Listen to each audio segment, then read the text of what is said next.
Welcome to Lead Quick Videos. Sometime, very recently, we did a video. We talked about, the potential chances for the viable candidates of the three big political parties.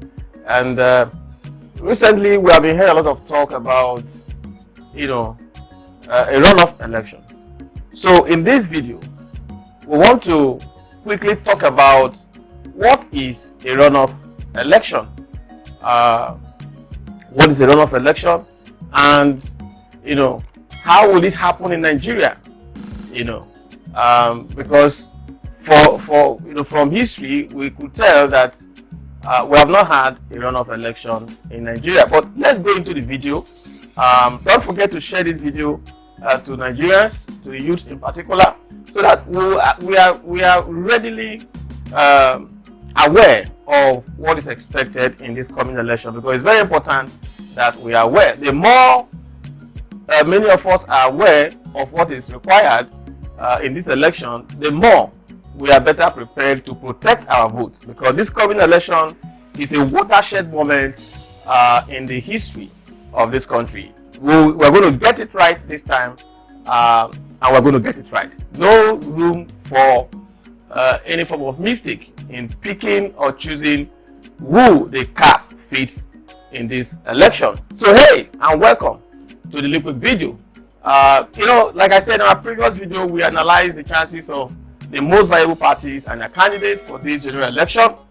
But recent events, due to the endorsements and permutations, there has been a lot of talk about the possibility of the election becoming inconclusive in the first ballot. Now, please get my words very clearly.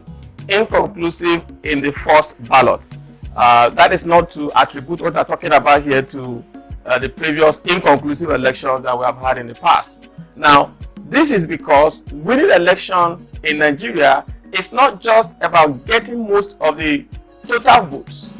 For example, in the election between Donald Trump and Hillary Clinton in the United States, we saw something like that, that made it look as, Hillary Clinton got majority of the votes. In fact, it was projected that Hillary Clinton got over 5 million more votes, that is total number of votes, than Donald Trump. But Donald Trump won the Electoral College votes, making him the president.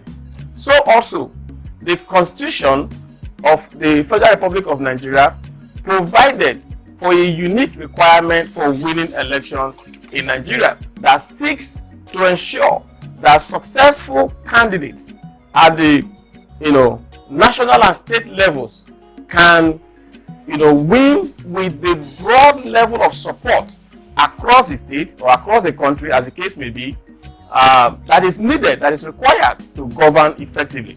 Because you cannot have an army, or you cannot be a general without an army. So you cannot be a president if a president or a governor if majority of the people are not in support of you. So that is why it is necessary. The constitution framer, the framers of our constitution, thought it necessary that they will provide a clause to ensure that the person that wins the election will readily have the broad support base from across the country or from across the local government, as the case may be. So what is a runoff election? Like I said earlier, the 2023 election is looking like it will be an inconclusive election on the first ballot, making Nigerians to conclude that there might be a runoff election. So first, let me point out that the president of Nigeria is elected using a modified two-round system. That is to say, to be elected in the first round as a president, a candidate must receive a plurality of the vote and over 25% of the vote in at least 24 of the 36 states. A plurality of the total votes and over 25% of the vote in at least 24 of the 36 states. So you have first condition is that you must win the highest number of votes. Okay, Now, having won the highest number of votes is not even enough to make you the president of Nigeria or the governor of a state.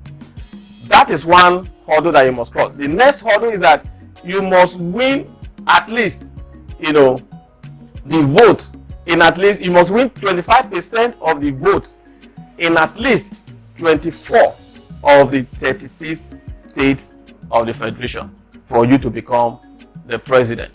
Now, it is when no candidate passes this threshold that a second round will be held between the top candidate and the next candidate to have received a majority of votes in the highest number of states.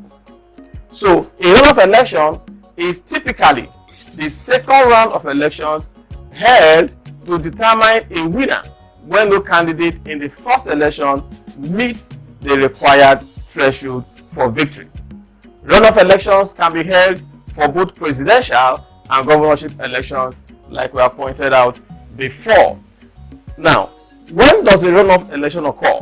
The Constitution addresses this specifically in Section 134 for the presidency and Section 179 for the governorship elections.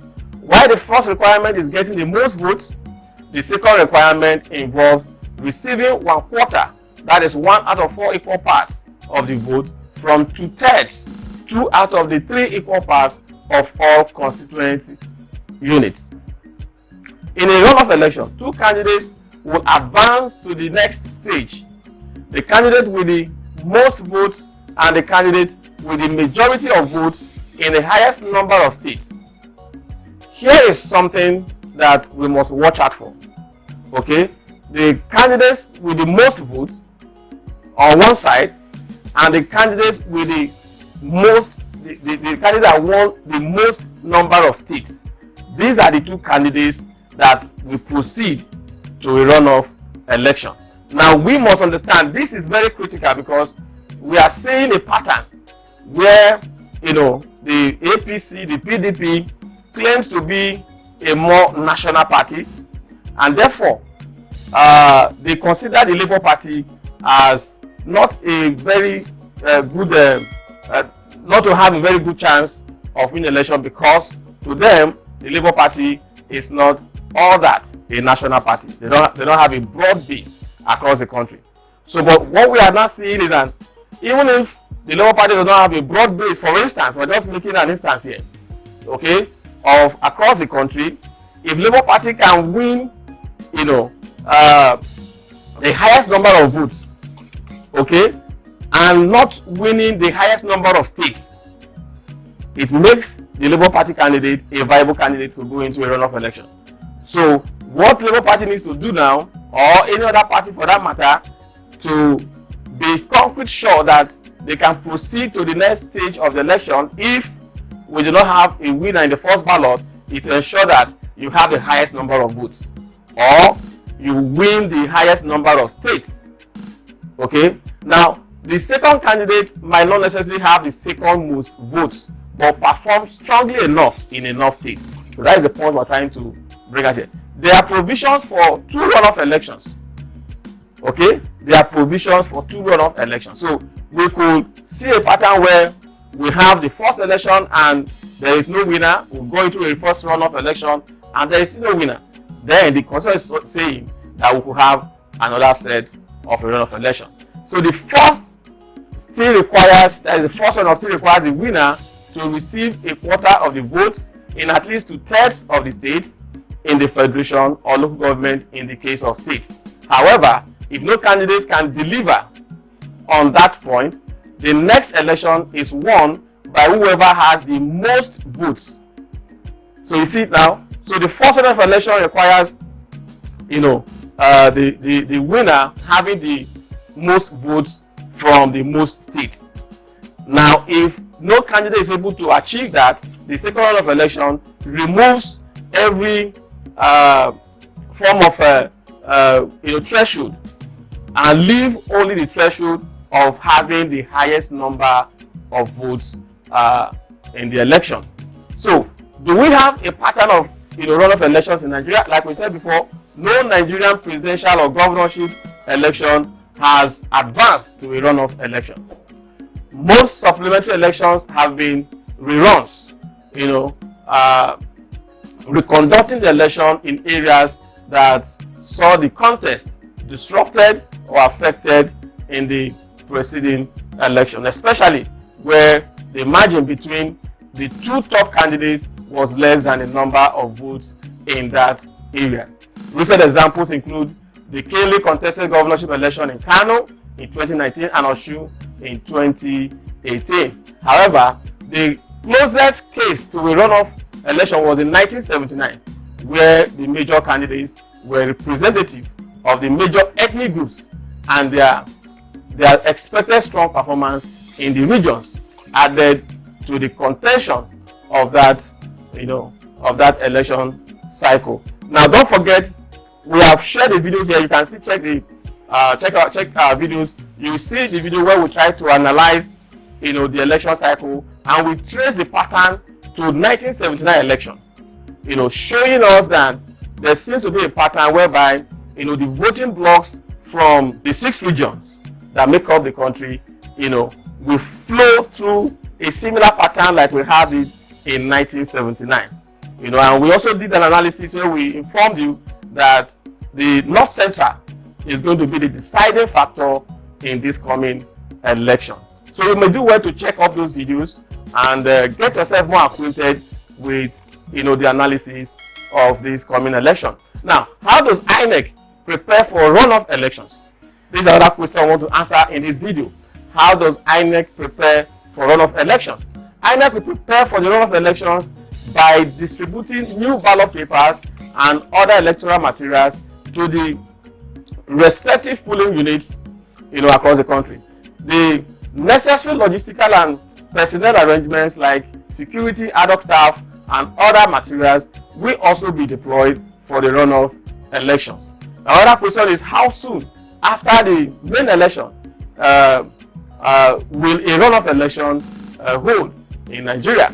A runoff election can be expected. Now, the 2022 Electoral Act states that where no candidate meets the requirements of the majority of votes cast and the electoral text, as provided, a runoff election shall be conducted by INEC within 21 days in line with the provisions of Section 134, subsection 2 to 5 of the 1999 Constitution as amended. Now, this is important for us so that we'll begin to count after February 25th and election result is announced, and and we conclude that there is no winner. We'll be able to know that within 21 days a runoff election shall be held for us to have a winner. Don't forget to share this video and let us have your comment in the comment section. Until then, we'll see you again.